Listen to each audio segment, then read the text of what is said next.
is the reason why we're having this discussion is, fate is part of the game of Villainous, is the way that you interact with each other. And we want to talk about how to deal with it, as well as when you should be doing it, and kind of the nice tug of war balance that this game offers that is unique to a lot of other games. And um, we just want to help you folks out too, because we know one of the biggest pieces of feedback we've been getting right now with the Wicked League is the fact that apparently there was a meta of just trying to fate as much as possible, which is a thing, absolutely a thing. But it's also, we were talking before the stream about efficiency, and that's really what this whole game is a game of efficiency. So, do you Yeah. have any 2 cents before we kind of really dive into this nonsense, Cincy? Um, Not too much. No, I think once we start getting going, I'll be able to like give my input. But Yeah. I think you hit the nail on the head. It's one of those things where you can play with fate a lot of ways, and so we just kind of want to talk about it. Right. Before we get started, though, I do want to say this, chat. Definitely, Cincy and myself do not want to sound like we are preaching to the choir. So when there is something to bring up, I do have chat open. So bring up some stuff for us to discuss while we're talking about these topics. Cincy and I do have some notes that we're going to cover as we go about this topic. So we do kind of have an orderly fashion. And there's one more thing that we're going to talk about towards the end when it comes to specific characters and stuff. But please feel free to just like say, Luke, you suck. Why are you talking about all this crap? You don't know anything about this game. You play Scar. And I'll be like, you're absolutely right. I don't know anything. But without further ado, why don't we go ahead? We're actually going to boot up TTS. We have TTS open right here. So we're going to be doing some examples of some things and such. So there you have it. So here we go. Loading up TTS. There it is. It is alive. I'm going to go turn on the borders because I want things to look fancy. Because fancy's fancy. All right. So, Cincy, where should we start this conversation? So I guess the best way to start is kind of talking about fate locations. Because you were talking about efficiency at the start there. And I think talking about the efficiency of fate action locations is at the core of how fate is supposed to be balanced in the game. So I'm not the game's designer or anything, but I think it's pretty safe to say that the way the fate locations are constructed is intentional, very intentional, because there's a large similarity in all of them. Yep, I agree. So I don't know that there's a specific character that's a great example. I guess Maleficent or like Dr. I would say Dr. Facilier. I think he's a good one to start. All right. Well, so discussing fate locations, the core aspects here are the fact that they are not very efficient. So, like, first things first. You only ever get one power at most.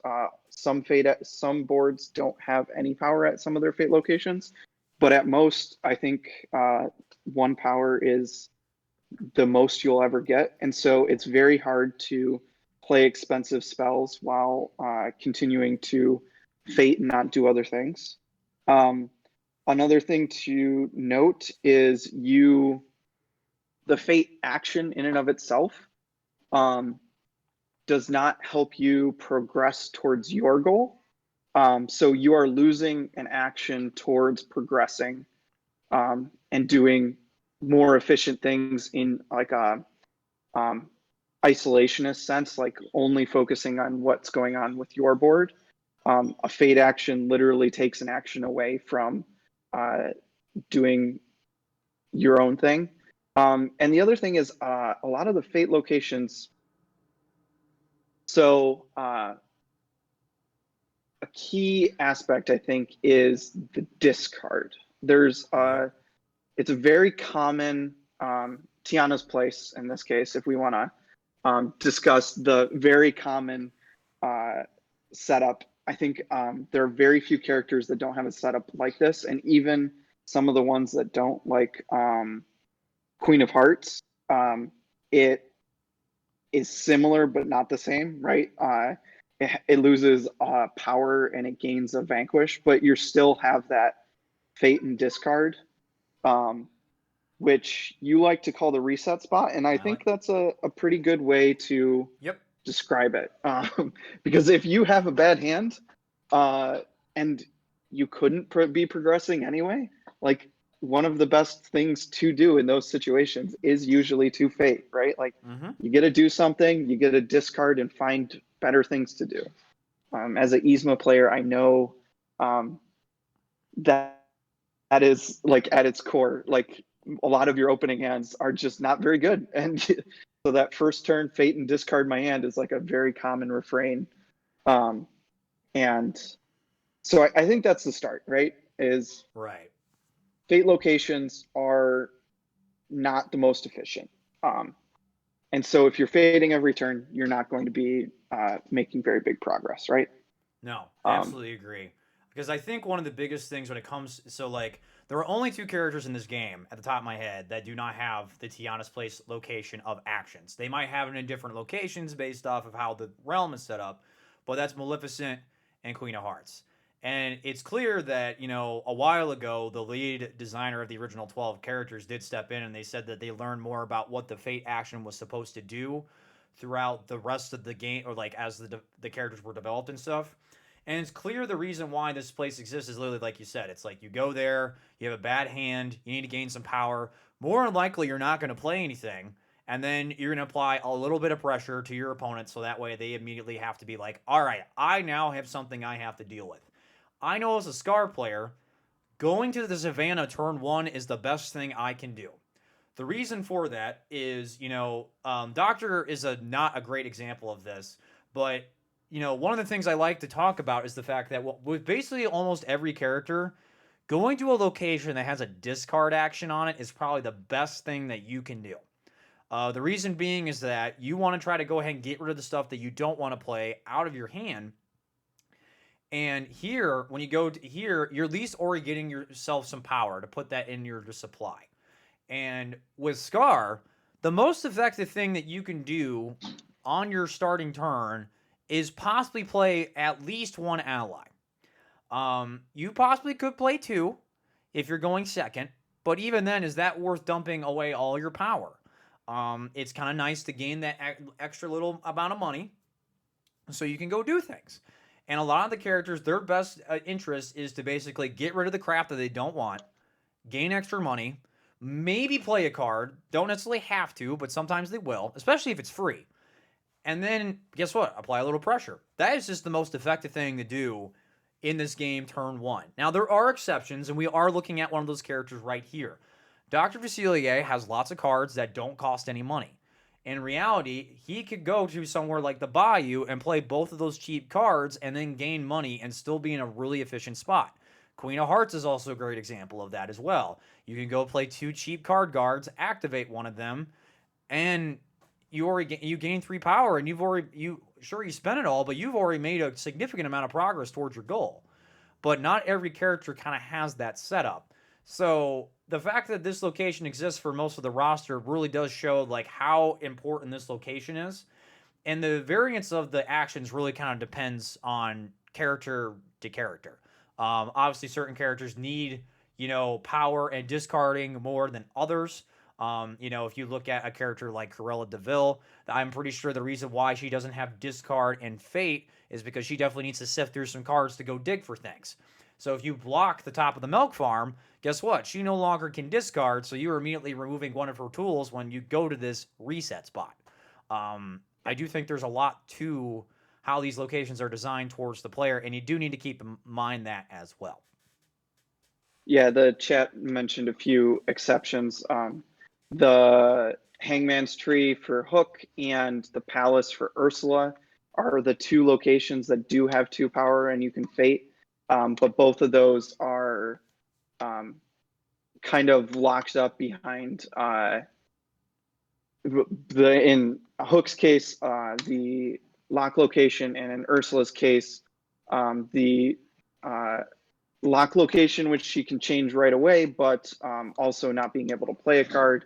And so there's still that like same concept of inefficiency right there. I think Hook's Hangman's Tree is probably the most pushed fate location in the game, and that we can fairly say.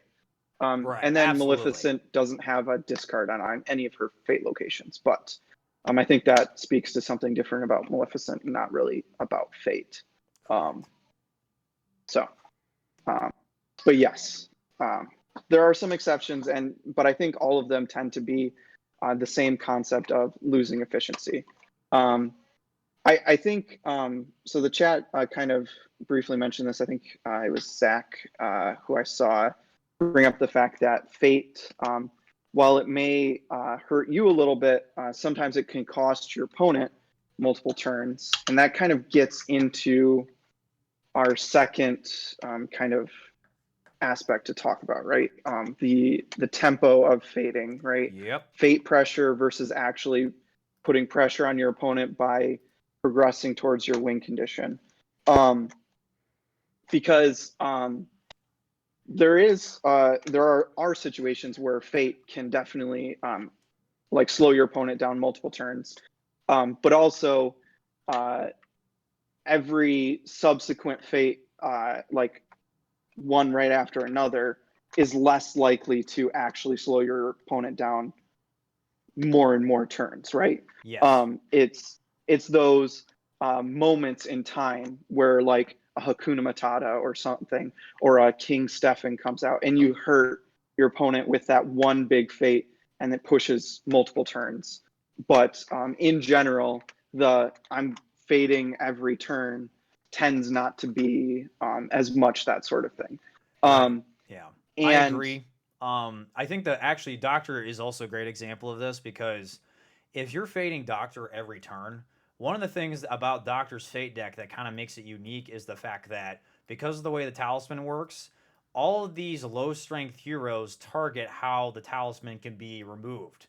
But if you'll notice something about a lot of these different characters right here, maybe minus Mama Odie and a little bit of Eudora, they all have instantaneous abilities, which means that when they get played, they must use that ability. So, for example, Juju removes the item from its Juju's location.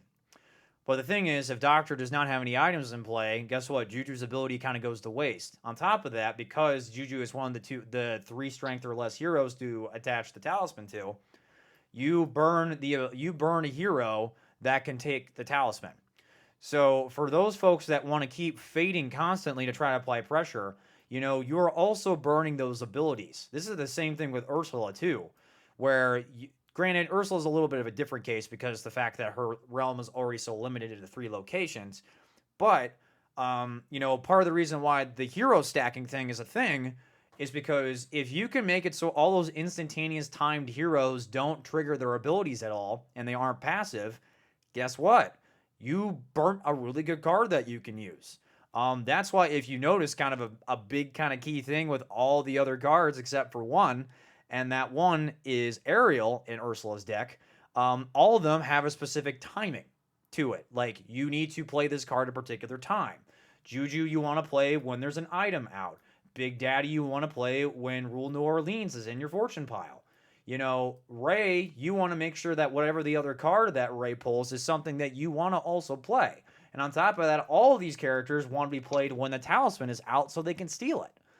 So that's yeah, also something you have to keep in mind is that when you're applying fate pressure, applying too much pressure can harm you. Now, in certain characters, there's definitely characters that might be a slight exception to. But, most of the time, there's a lot of these instantaneous effects that you are going to burn those. And certain characters can kind of ride over these fate cards. I literally played against Aaron's Evil Queen the other day. Shoutouts to you, Aaron. And Aaron didn't have to defeat any of those dwarves. Doc never got pulled. And when I was playing those dwarves kind of back to back, I was losing their ability to do things. The only one I was able to ever get pop off was Happy, and Happy came out too early.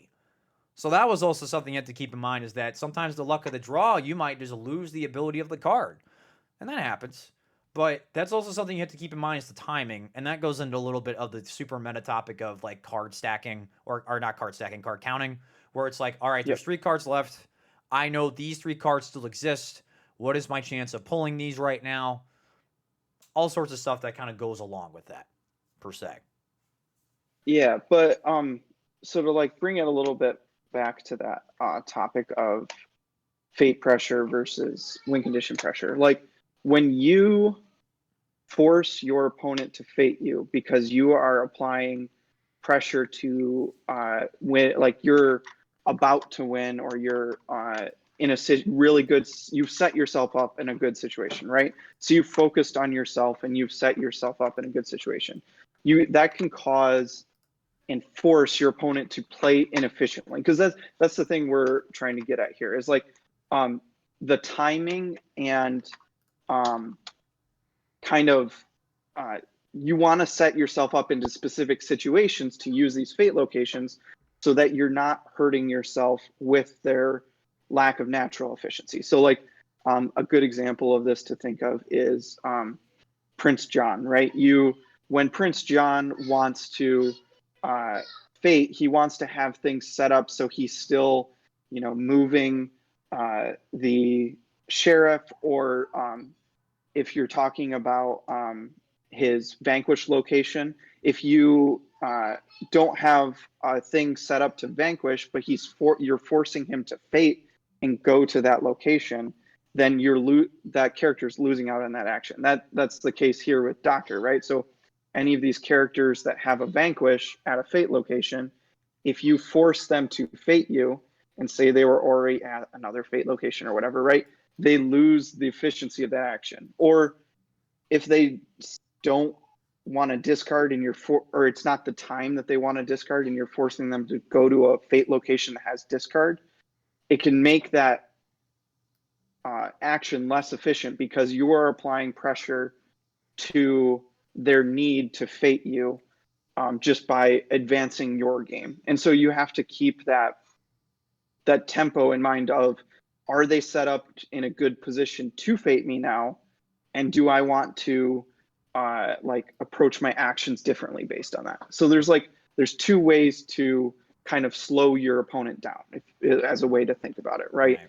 By advancing yourself and forcing them to inefficiently fate you, and by actually fating your opponent. It's not just one axis. I know a lot of people tend to talk about Villainous as fating is the only way you interact with your opponent, but in a lot of sense, the way you force them to fate you is a pretty big aspect of that interaction as well. Right. One of Um, the classic examples I kind of sort like going along with what you're talking about is like, example, let's just say Charlotte's got played. All right, Charlotte, Doctor was already here at this fate location, and Charlotte gets played here, or anywhere, honestly, anywhere in general, doesn't matter. You move. Then the thing is, are you giving your opponent a reason to go fate you back and still make some progress? Because if you think about it, let's say Doctor didn't have any money, he goes over here, gains a power, gets to play this mass spirit from hand, which he already wants to play because he doesn't want these to exist in his realm for that long. Takes out Charlotte, technically still made some progress, and still gets to fate you at the same time. You also have to look out for situations where the opponent will like you're giving the player an excuse to go to a location that has fate, because all of the characters, we talk about the reset spot, all the characters still have one location that has fate that allows them to make some or minor progress. Classic example is the fact that Queen of Hearts has the location that does have the activate on it. So if she needs to activate another card guard, and she already activated at the previous location, why not? She's just going to go over there, activate, and then trigger fate. Sometimes you also have to keep that in mind, that are you setting up your opponent to want to fate you and still make progress at the same time? Now Doctor isn't as strong of a case, because in that example right there that I showed off, that I had to play a mass spirit. The only benefit that I'm gaining towards my goal is the fact that I'm cleaning up my board a little bit and the fact that I'm gaining some power. But other characters, yeah. Scar, literally, if you're putting euros in his way, and putting them back out, and he wants to go to the gorge. If he has all the gorge open to him, he will go there, vanquish, and fate. There is absolutely no reason for him not to. And on top of that, too, if he gets in his momentum string really strong and gets the savannah open, he might stick with me or stampede at the savannah and do it again. Lots of characters have those types of tools to do stuff like that. So you want to make sure that you're not giving your opponent a reason to fate you back, especially after they might have already maybe fated you twice in a row, like this example I showed off with the doctor. So that's something you do need to keep in mind. Yeah. The other thing that I would just bring up in this kind of discussion is, there's a lot of ways.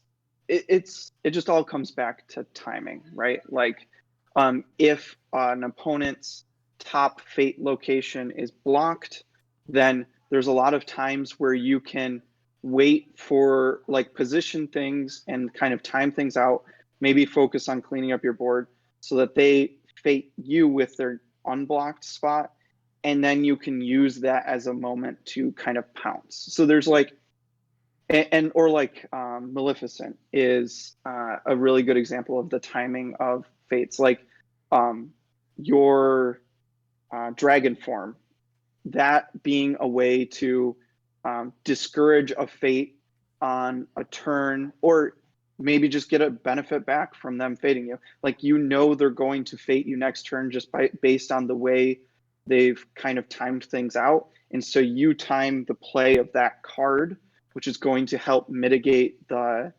situation, and use that as a way of getting an advantage. And I think that's just like what I would constantly focus on with a lot of these things is it's timing when you fate and trying to spot when your opponent will, so you're setting things up in a way to make it less painful. Because there's definitely situations where characters can get buried, but I think a lot of times, and this isn't like beat up on people who have gotten buried or anything like that, but I think a lot of times, if you see your opponent is kind of taking this path of a fate heavy, like spammy approach, right? Is the term we like to use in the Discord, fate spam, right? There's a lot of times where you can take kind of almost a counter strategy of just being very aggressive and proactive about your vanquishing and prevention, a little bit to the detriment of your own goal, but also like you will have some incidental fates and things. That's a lot of the characters that are a little bit softer to those fates tend to have a vanquish with a fate, and so that like defensive almost counter strategy tends to push back and forth. I know there's been some discussion about the meta forming in a way about, because the common refrain is, right, block their top fate action. Right. If they're fate spamming you, block their top fate action. And the discussion has kind of devolved into, well, now it's spamming one character blocking the top fate and the other and back and forth, trying to like counter fate each other. And I just think there's other approaches there that we can dig a little bit into, if that makes sense. Absolutely. I 100% agree with you. So Speaking of that, do you want to talk about those particular scenarios that I know are in the document? I have Scar brought up because I feel like Scar will bring out some of this stuff as we talk about it. So, yeah, I was gonna say, first turn fates is a kind of something we've discussed, right? So a first turn fate can take away some of your opponent's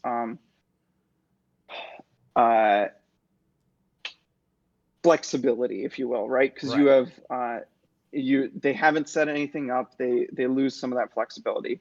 And I think so when you get first turn fated, there's kind of two ways that those can go.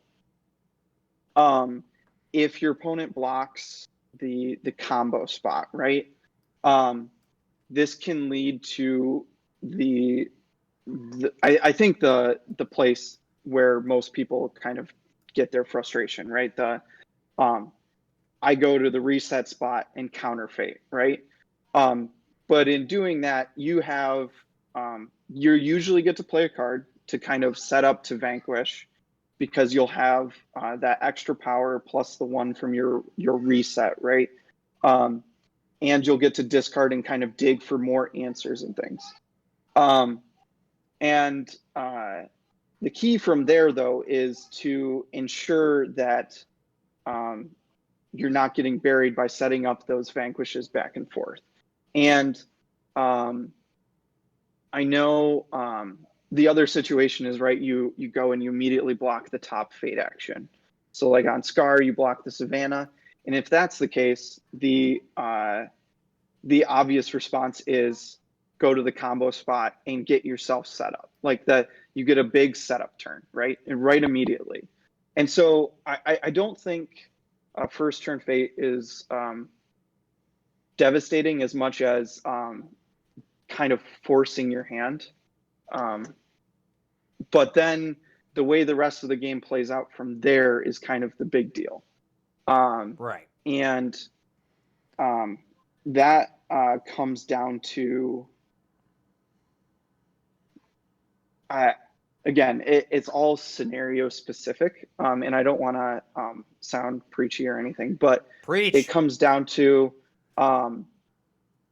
you want to, if a game is going like getting out of control with fates, right? If both players just keep fading each other back and forth, you want to be the one who's in the position of fading just less.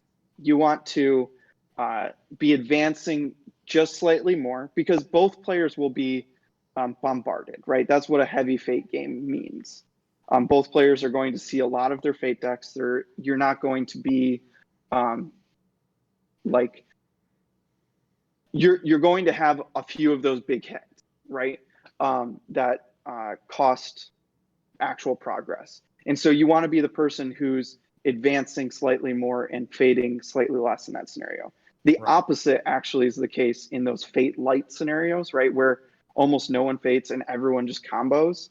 You want to be the person who just saw a few more fate cards and made sure to hit a couple of those big hitting fate cards. And Right. so I think this pushes a competitive 1v1 game to a place of middle ground almost, because and the key here is sometimes it's easy to lose sight of it, right? And for a game to devolve into both players fading a lot.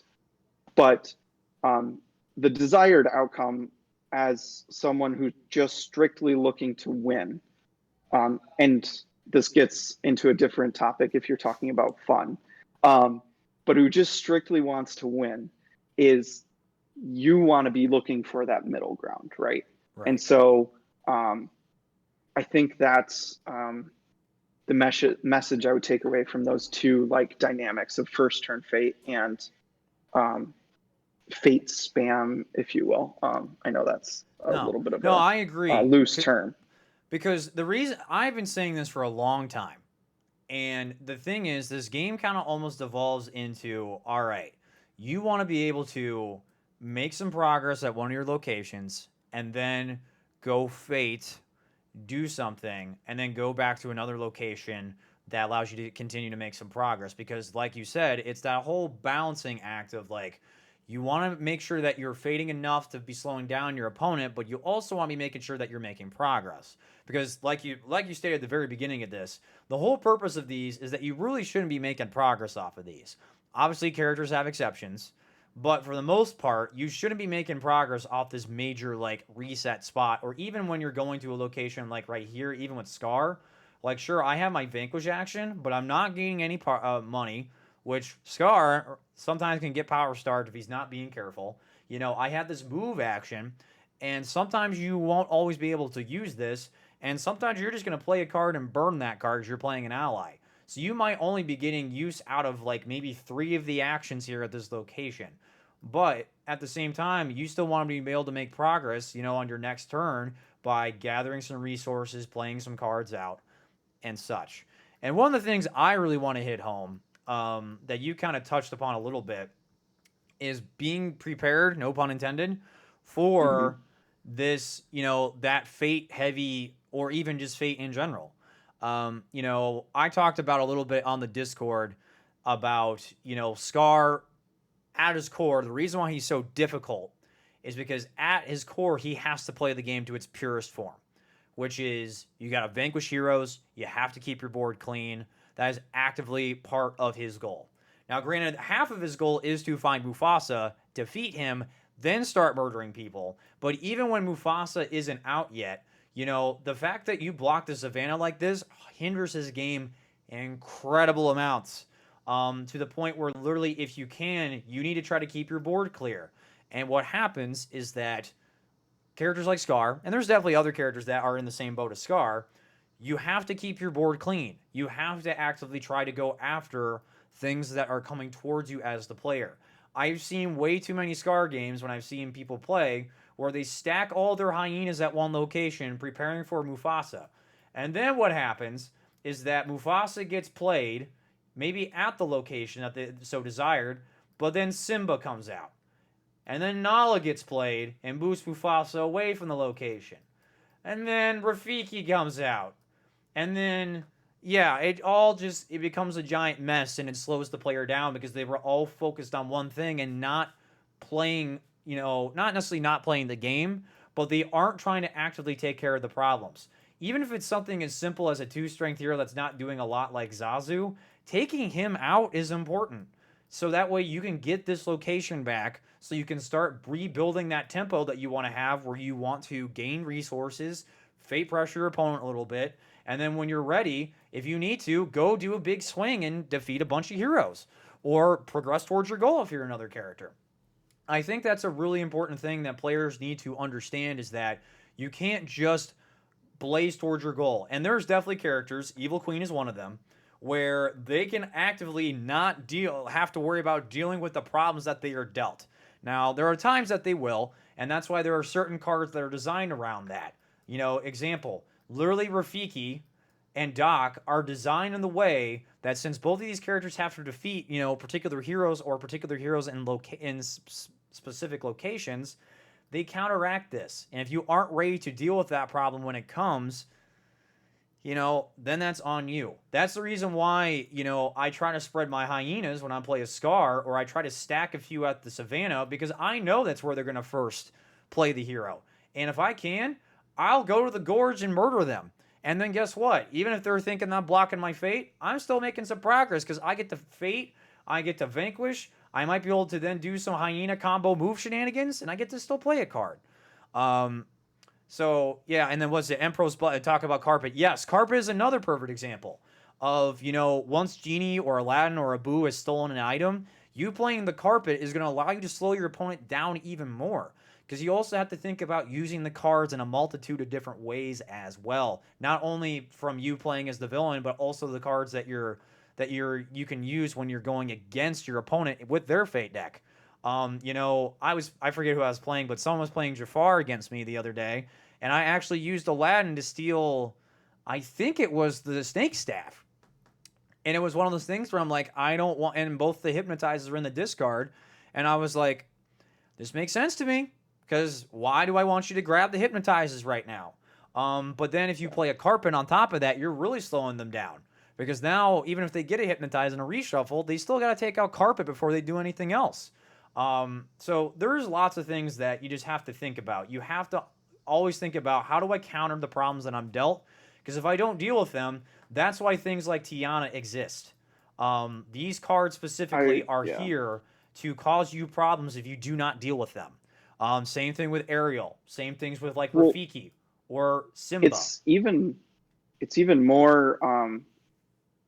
I think more than just like forcing you to deal with them. It's forcing you to set up for them. Like, Right. so to use Doctor as an example, I know when I watch you play Doctor, you, I think more than most people I've seen play your allies out before anything's on your board. You Yep. haven't been faded yet, and you have allies there.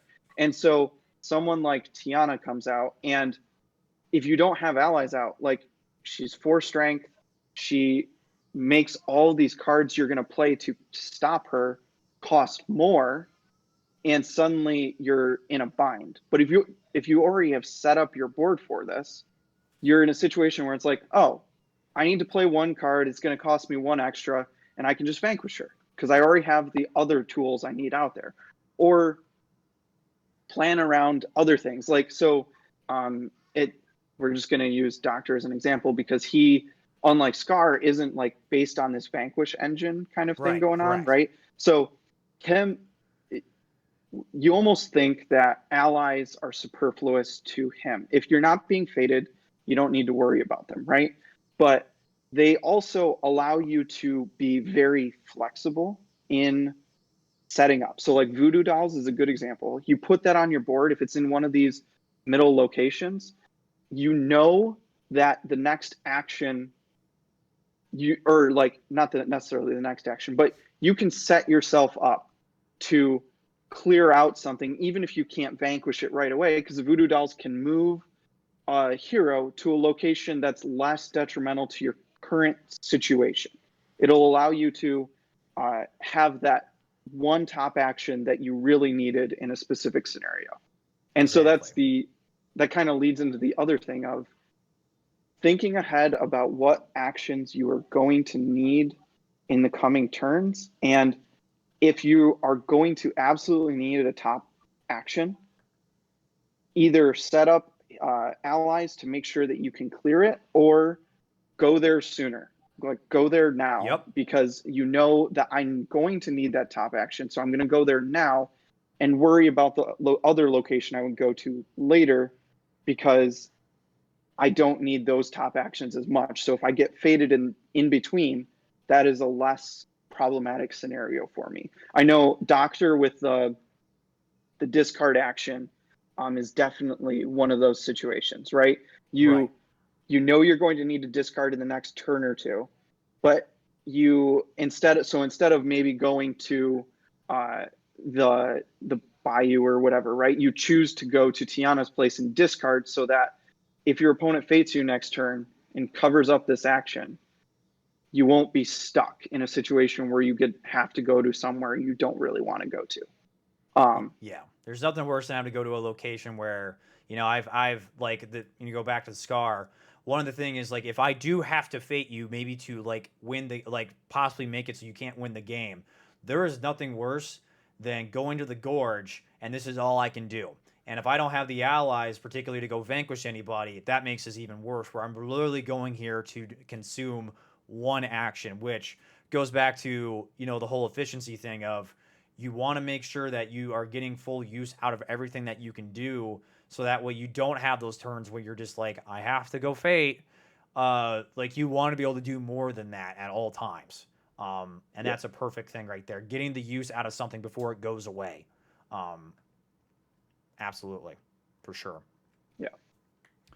Because And one thing I will mention quickly, and then I'll let you say your piece, no, is I people know I play very vanquish heavy games. That's just kind of how I play. I know that's not might not necessarily be the best for every character, but I play vanquish heavy.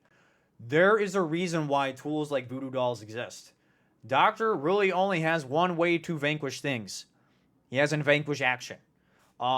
When you have tools to allow yourself to mitigate where heroes are on your board, use those tools. So, like, if I'm at the parade and I really need to maybe get Charlotte off of this location, use those tools to help mitigate that stuff. And yes, I know that is hero stacking, but you also have to make sure you have those tools available for yourself to take full advantage of that stuff. Because not only did Voodoo Dolls move Charlotte to this location, I can now go vanquish Charlotte on the next turn and take her out. And let's say if Ray's not there, Charlotte's gone. And guess what? I did something. I still accomplished a little bit. It might not have been a whole lot, but a little bit. But even if it wasn't a vanquish, I'm moving her off, and then maybe I go to the bayou and I get to use the move action again in some shape or form. Charlotte's right here. I take everything I need to do here. I move and I move Charlotte back. It's also knowing when to use those tools to your advantage to try to get the most out of each location. It's not just having to defeat things all the time, although I know I play a very vanquish heavy game. Ursula has taught me this a little bit, where there are times where you will not want to defeat things, and that's not necessarily always the answer to dealing with the whole loss of actions problem in your realms. So keep that in mind as well when you're working with this stuff. Yeah, it's a bit of changing how you value certain cards. So like I know we had a bit of a discussion about Maleficent versus Jafar at one point on the Discord, and a lot of times with Maleficent, you have a surplus of allies in your deck, right? You don't need to worry about holding on to all of them because you always have some of them. But in those situations where you are getting heavily hit, just you cannot afford to discard some of those. And it's better to be more proactive with placing them on your board. It may make you less guns blazing to your win condition. Like you may not have enough power to just hammer the quick curses on every location, but you will have more ability to clean things up as they come up and have the flexibility to do so. Exactly. So yeah. And then the other thing is like recognizing when a location is a lower priority in terms of cleaning up.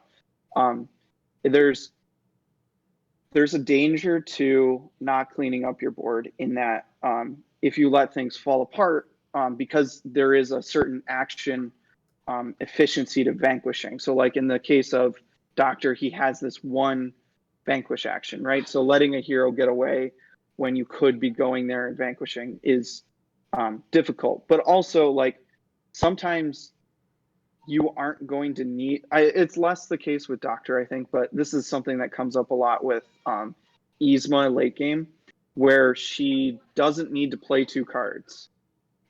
So having a location, like she rarely needs to play two cards late game. So having the jungle blocked late game for Yzma, a lot of times isn't your highest priority. And so, because when you go to the jungle in general, all you want is that 3 power, play 1 card. And so, like, knowing when to like give up on something, I guess is Right. No, yeah, the way to put absolutely. it, is important. And it's, I know we've said kind of a lot of different things, and I don't want to mislead anyone and say like every one of these concepts will come into play every time, but it's about trying to find the path through. And the more often we as players find the path through, the less often the heavier fate games will tend to happen, I guess is the way I would put it. Because every time someone is playing a heavy fate game and you find that path through, it shows basically that the fate isn't just overwhelming someone, right? And so I think like I just want to like hammer down the like I think it's not always easy, it's not always fun, but I think it's a really interesting puzzle that is presented to us, and I think those games where we find the path through are how we push the metagame back towards that center, if that Right. makes sense. I know Brian's in the chat, but I'm gonna call out Brian because I, as Scar, want to defeat Hook more than I ever wanted to. And when him and I played our game in the prologue, Brian pushed me to my absolute limit playing Scar in that game. And that's what made that game super exciting. But it's just like what Cincy is saying. It was finding the path through, fighting through Hakuna Matata coming at me 4 or 5 times. I forget what it was. But I but that's the thing is like learning from playing the against that character with said character over and over again. I know, and this is something else we should bring up is like I know this type of strategy and type of meta is not for everybody in terms of having fun. The goal of any of thing that we're even talking about today is to ensure that you are still having fun in a competitive way, but also learn something. And I know that can be a struggle for some folks, and that's nothing against you folks. It's just not for everybody sometimes. Because I've always told the story. The reason how I got good with Scar was I was just playing nonstop Scar for about 2, 3 months and was just getting my butt kicked. And then the miracle happened. One day I finally had everything click. And I was like, oh, I should start spreading my hyenas out. And if I spread my hyenas out, I can do this weird little move combo tricks. So you can stick with me that you don't normally use. And it was kind of like that moment clicked, but then you don't ever stop because then it's like you're playing against different players with different play styles, thanks to all of you wonderful folks. And now I have to get used to working against that stuff. And it's always trying to find the light and finding the way, like literally what Sensei say, the way through. And you always have to be looking for that. And then when you don't find the way through in the game, sitting there talking with your opponent about like what did you have, what do you think I could have done better against them, what they might talk to you about what they feel like they did great against you. And it's not necessarily like a flex contest, but it's more of like, hey, let's sit down and analyze what we did here and see what I did wrong. Because I know there's been plenty of times. I know actually it was one of the games I played with you, Cincy, that when I was playing against Maleficent, I think I played the wrong Fate hero on you or something like that. And then like chat was Oh talking about yeah, how they were like, why do you make that call? But it's like finding finding those instances and learning from them, I think is very important, to keep playing this game and keep using the damn word fine. I need to find a different word. No pun intended. That wasn't even a pun. Just keep using the same word. But I should know better. I write all the time. It's just you got to make sure you're getting at those learning experiences and trying to push forward and not, if I keep stacking stuff at the same location and it's not working, I need to find an answer to why this isn't working and then fix that. And okay, this is working. All right, now how do I make this more efficient against this player? Maybe I need to be playing the fake cards in a different way. It's is always just making definitely sure being that you're learning. flexible. I think that's super important. Because if you're not learning from this game, I think personally takes away some of the magic of it. And you aren't going to find those wins that feel super satisfying because like Brian, I love you, man, but that game that we had was incredible, and the reason why was because it was just I literally was on all cylinders that whole game, losing my mind, and I know you were too because I know Brian was like a turn or two away from winning as well, and it was just like we learned so much from playing against each other for so long of how we played, like what we do and like what we should do to stop each other, and it was just it was great because we were learning, and that's what made that special. So I'll stop there. I'll stop my tirade. No, it's good, and I think yeah, it's being flexible. It's learning how when a game is playing out differently to adjust the way you're playing. I think um, that kind of like directs us into a little bit of like some of the more character specific stuff. I know a lot of people try and talk about Fate in terms of slow characters versus fast characters, but I do think slow characters tend to need to fade a little more. But to use someone like Hades or Cruella as an example, they set themselves up with almost an engine for those late game fates. And it's not about like just bouncing between those fates for all of the or like first couple turns. It's about setting up situations so you can afford to fate more as the game progresses. Like Cruella is the example, right? For her to win, she needs to have activated, like done a X number of activate actions, basically. So that's going to take time. That's going to take a certain number of turns, no matter how you go about it, right? She can't just on turn 3 have go and play 3 more curses, right? Move the raven, play another curse, play 2 more curses, kind of thing, right? Um, so she has to make sure the game goes longer, and that requires fate, but it doesn't necessarily mean fate spam, if you know what I mean. It's Right. it's setting up the game so that you've basically already done the work, and now going to a fate location it's trivial for you. You can afford to go there because the what you've already set up is going to get you to the finish line. And that's, I think, pretty close to what I've seen from like Prince John, right? If you set things up early on, you'll keep churning through cash based on that setup, and you can afford to fate more often because of that.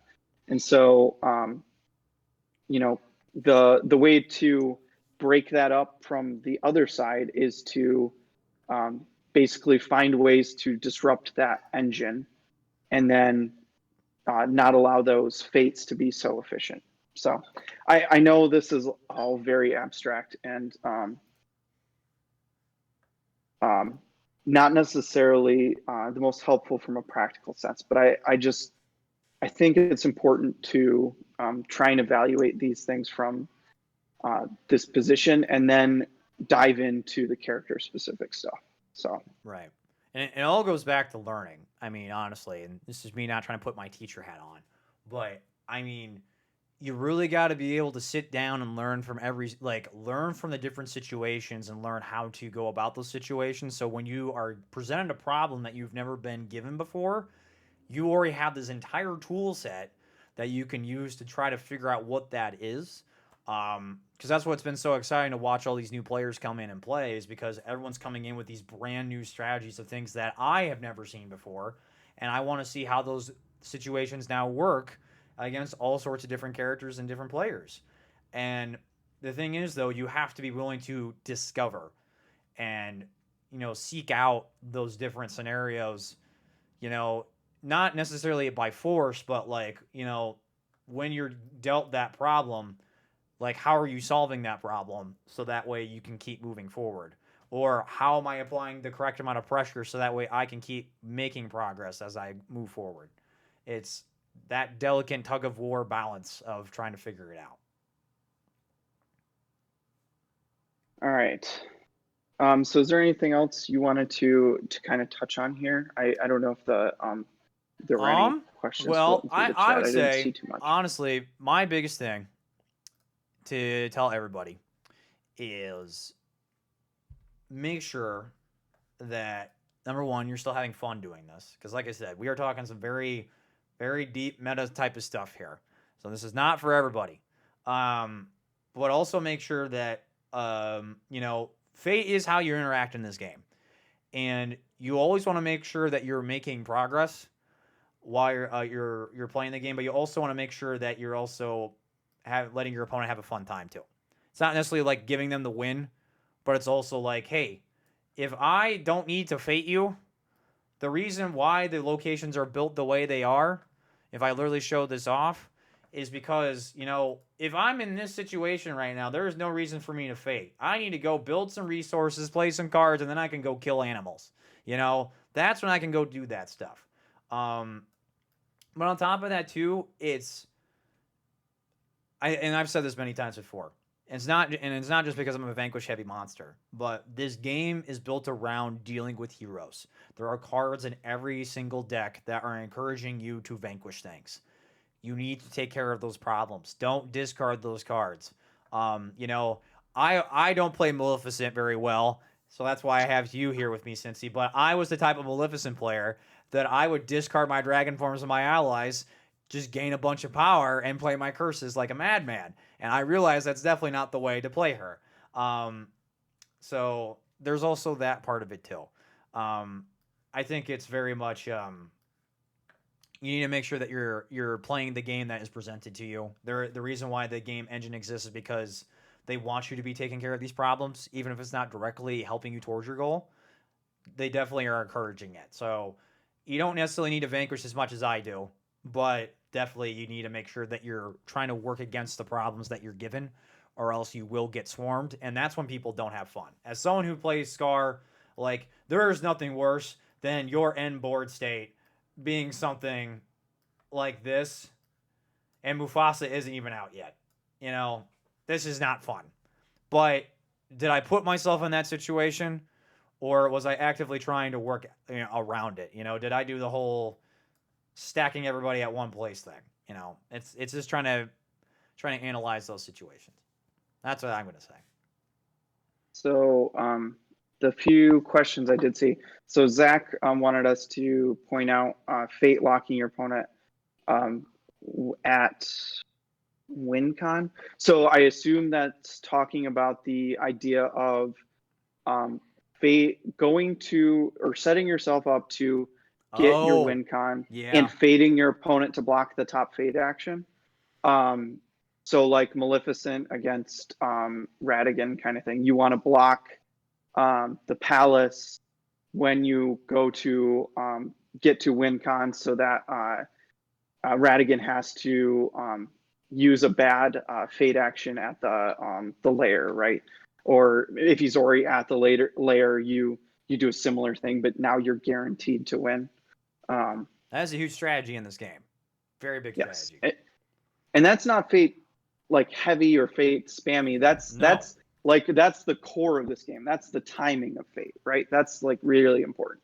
And that's I don't know that there's a way to dig into that too much beyond just like practice, Yeah, right? like Like practice and it know, and that goes is back to what learning you're to saying, time Cincy, it. about the action efficiency thing. Like, all right, if you know they're getting close to their goal and you might need to fate multiple times, it's like, all right, I could go here, make progress, but should I actually go here and fate, maybe do a little bit of something, and then go here and progress, so that way I can fate twice in a row.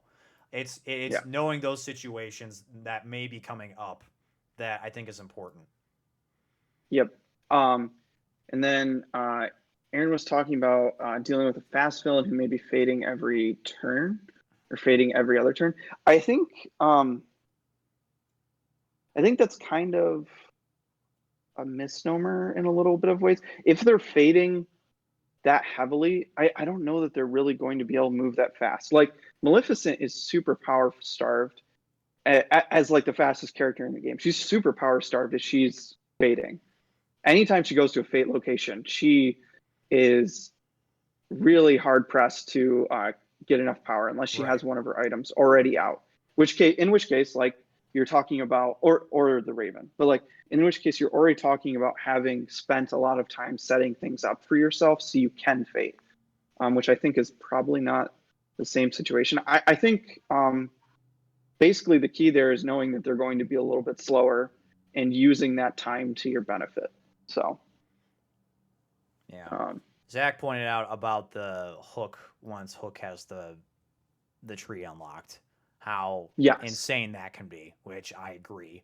There are I certain characters that definitely benefit from that, for sure. 100% agree. But also, I think that's something to a lot of characters can take advantage of.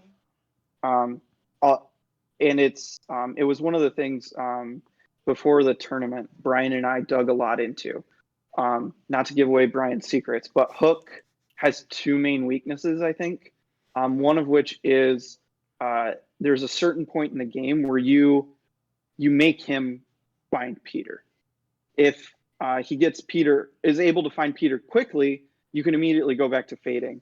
But if he's like discarded a couple of cards from the top of his deck, and maybe he's already used one of his worthy opponents or something. Like there are not that many cards left in his deck that actually find Peter Pan, and so just never fading him until he finds Peter Pan can be a valid like method of slowing him down. And the other way to like kind of attack Hook there is while once the tree is unlocked, he has a really powerful fate location, and he can make really quick progress to his goal. But before that point, he is locked into not being able to fate two turns in a row, and can get really punished if you are more aggressive towards your goal.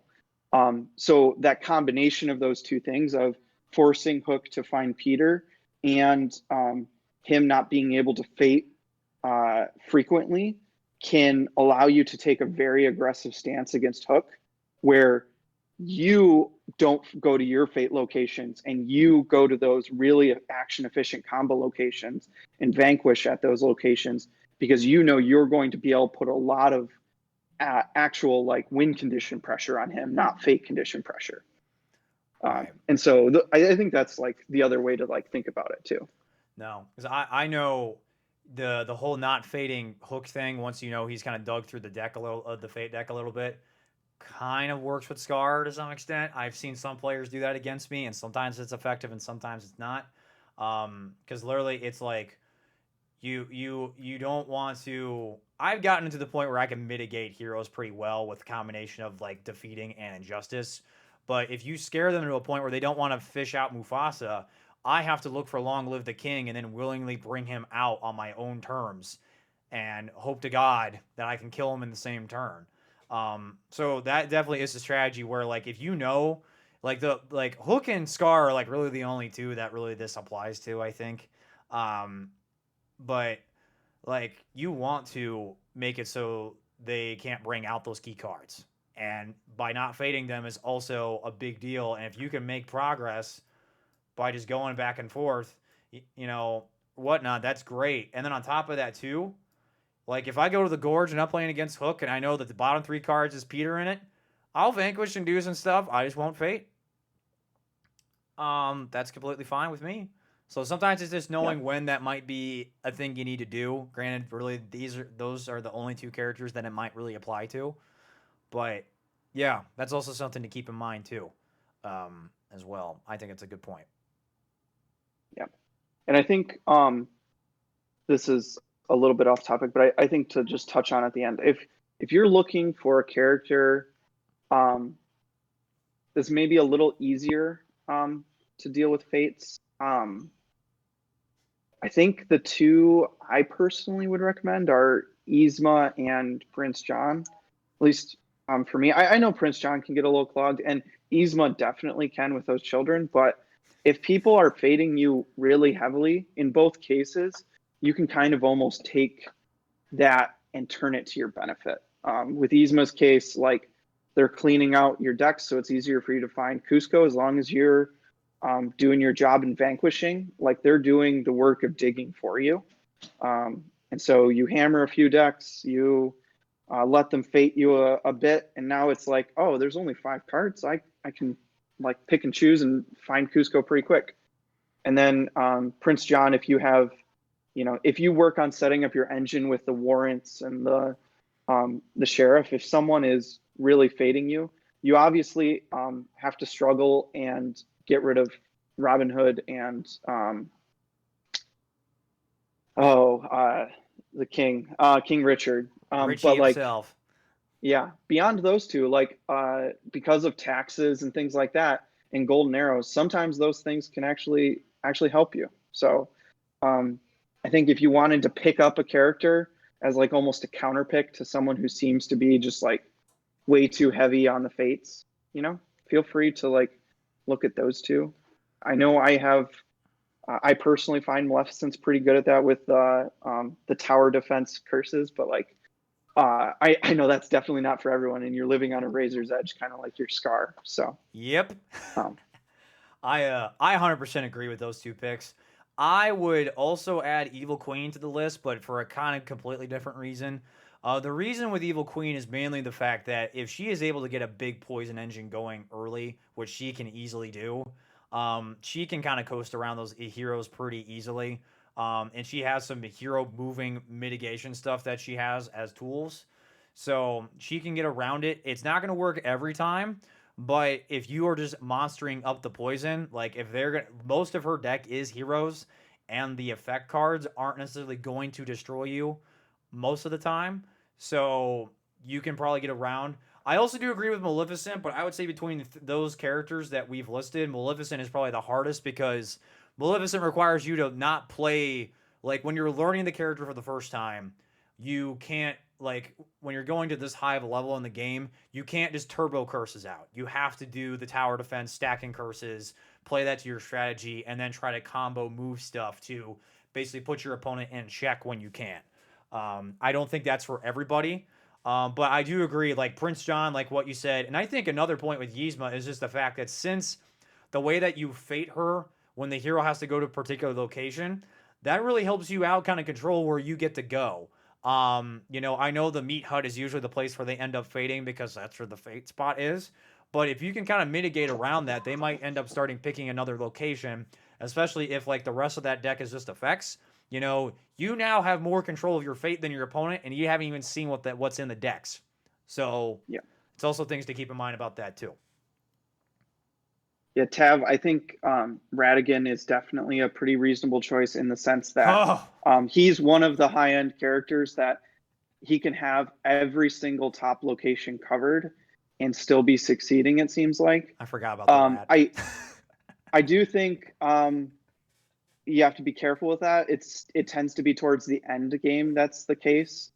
And he doesn't have a lot of great vanquish tools. So but yes, he definitely can power through, right? So Yeah, he prob I probably is the best of the bunch at that. I've seen way too many just and played too just many powering through Radigan and games ignoring. where it is everything all over the place, and it doesn't matter what side of the rat he's on.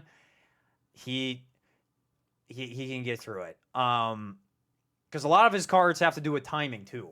And if you don't play the cards at the right time, if you accidentally have to play an early air balloon, all of a sudden when Mouse Queen is out to stop the Robot Queen, Felicia is not that far away from just doing an instant kill. Um, so yeah, he's too good. Brad is really good at that.